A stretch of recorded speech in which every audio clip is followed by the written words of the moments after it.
Sobat teknisi, hari ini kita akan melakukan tutorial untuk warming up genset, karena warming up itu harus dilakukan minimal 1 minggu sekali. Diusahakan seminimal mungkin 10 menit sampai 15 menit, karena kalau kelamaan atau kalau melebihi rank waktu tersebut akan bisa menyebabkan soil over. Apa itu soil over? Soil over adalah pembakaran yang tidak semestinya atau kurang sempurna, sehingga mengakibatkan bahan bakar terbuang atau mengendap pada silencer. Oke, pertama-tama sebelum kita melakukan warming up, kita nonaktif, kita manualkan dulu selektor switchnya ke posisi manual. Oke, posisinya sudah manual. Kenapa harus kita posisikan ke selektornya ke posisi manual?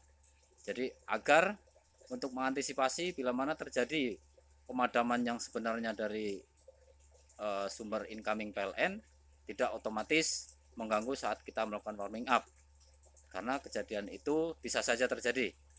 Untuk selanjutnya, ini teknisi yang melakukan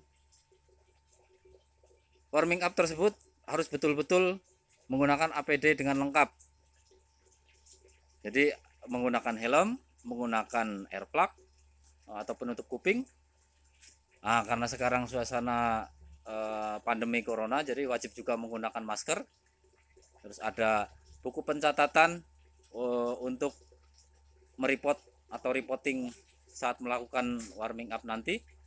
Pertama yang jelas harus dicek adalah posisi air radiator. Air radiator, Pak, dicek di atas. Air radiator harus dalam posisi sesuai dengan standar kecukupannya. Di sana bisa dilihat atau diraba menggunakan tangan. Bila mana air bisa tersentuh, berarti otomatis air cukup. Oke, Pak? Oke. Karena kenapa air radiator harus dicek terlebih dahulu? Karena untuk menanggulangi atau meminimalisir terjadinya overheat saat genset beroperasi sebenarnya. Kemudian selanjutnya cek untuk dipstick olinya, untuk melakukan pengecekan level oli yang ada. Dipstick oli di sini, di situ bisa tertera maksimum down atau upper atau lowernya, di situ bisa kelihatan. Kenapa gunanya harus dicek? Yang jelas untuk mengantisipasi genset failure atau kegagalan operasi genset dikarenakan low oil press.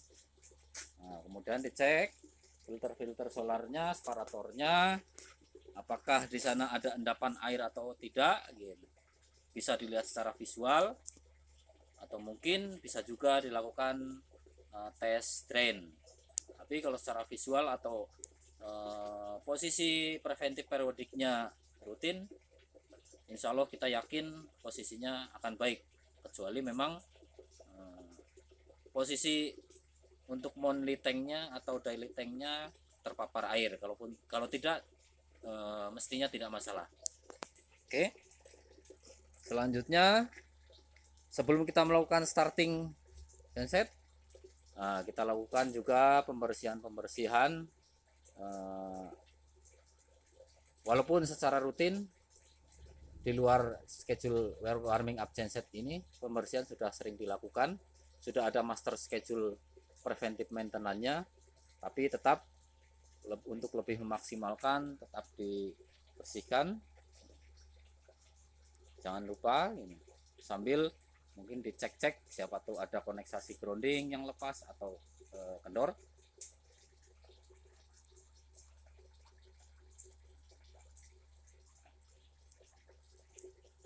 Oke guys, sobat teknisi, sebelum kita melanjutkan untuk warming up, kita perlu cek juga, Pak, untuk kondisi solar di area monthly tank dan daily tanknya, pastikan bahwa bahan bakar BBM solar terutama di daily tanknya standby dengan baik di posisi yang standar. Dalam arti di sini walaupun genset standby, tapi kita perlu memastikan bahwa solar tersedia dengan baik dan dengan maksimal, minimal untuk operasional 1 kali 24 jam. Nah, berapa kapasitas solar yang dibutuhkan untuk operasional 1 kali 24 jam, baik itu di daily atau monthly? Nah, itu bisa dihitung, ada rumusnya. Dari kapasitas genset bisa dikolaborasikan, dihitung secara matematis berapa engine itu memerlukan bahan bakar saat operasional, baik itu full load atau kapasitas sesuai dengan kebutuhan. Nah, karena di sini sifatnya adalah genset emergency, jadi kemungkinan untuk kebutuhan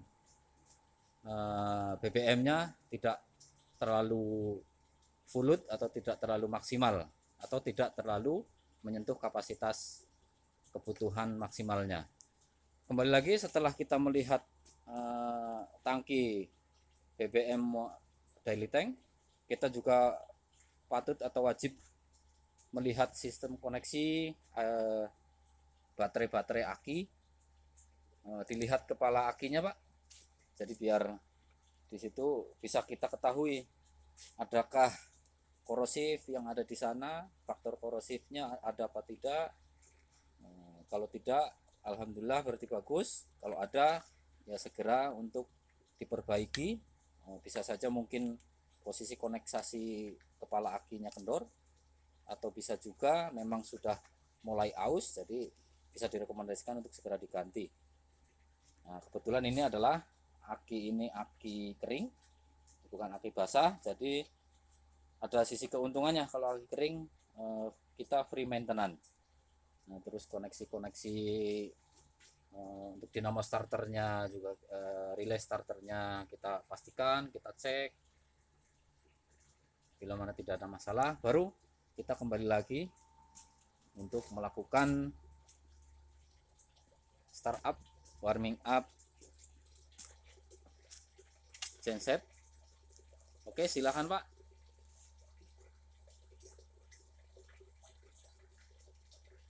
Oke, kita pencet posisi manual, terus kita on.